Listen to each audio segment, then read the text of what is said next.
தம்பி வாங்க குந்துங்க. தம்பி குந்துற உட்கார்றதப்பா, உட்காருப்பா. சாரி சாமி. சாமி என்னடா கட்டாது மட்டமா இருக்கு. ப்ளூ பென்ல தான் கரெக்ஷன் பண்ணும் போல.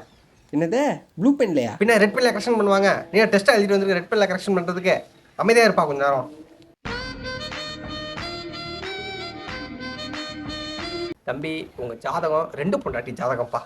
ஐயோ சாமி அப்படியா? ஆனா அதுல ஒரு சின்ன சிக்கல் இருக்கு. சிக்கலா? என்ன சிக்கல்னு சொல்லுங்க சாமி. சும்மா லெஃப்ட் ஹேண்ட்ல ஹேண்டில் பண்றேன் இனிமே. தம்பி உங்க பொண்டாட்டி 2வது புருஷனோட ஓடி போயிடும். உங்க 2வது பொண்டாட்டி புருஷனோட ஓடி போயிடும். கடைசி வரைக்கும் நீங்க ஒண்டி கட்டதான். என்ன சாமி ஓட்ட பந்தயத்துல ஓடுற மாதிரி சொல்றீங்க? என் வாழ்க்கை சாமி அது. தம்பி ஒன்றும் கவலைப்படாதீங்க, நம்ம கிட்ட பரிகாரம் இருக்கு. ஒரு 1500 ரூபா மட்டும் எடுத்து வைங்க, 10,000 ரூபாய் கொண்டு போய் முடிச்சிடறேன் நான். 1000 ரூபாய் தொடங்கி 10,000 ரூபாய் முடிக்கலாமா? என்ன பரிகாரம் சாமி அது? கும்பு யோகம்னு சொல்லி ஒரு பரிகாரம் ஒன்று இருக்கு தம்பி. அமாவாசை அன்னைக்கு நைட்டு 10 மணிக்கு மேலே வேப்பிலையை கட்டிக்கிட்டு உங்கள் தெருவை 4 வாட்டி சுற்றி வந்தீங்க அப்படின்னா அங்கே இருக்கிற நாயங்களே ரவுண்டு கட்டி என்னை கடிக்கணும். அதானே உன் பிளானு? என்னப்பா மரியாதை இல்லாமல் பேசுகிற? பின்னனே ஜாதகம் பார்க்க வந்தால் நாய்க்கடி வாங்க விட்றேன். ஜாதகம் போனால் ஒன்றும் வேணாம், ஒழுங்கு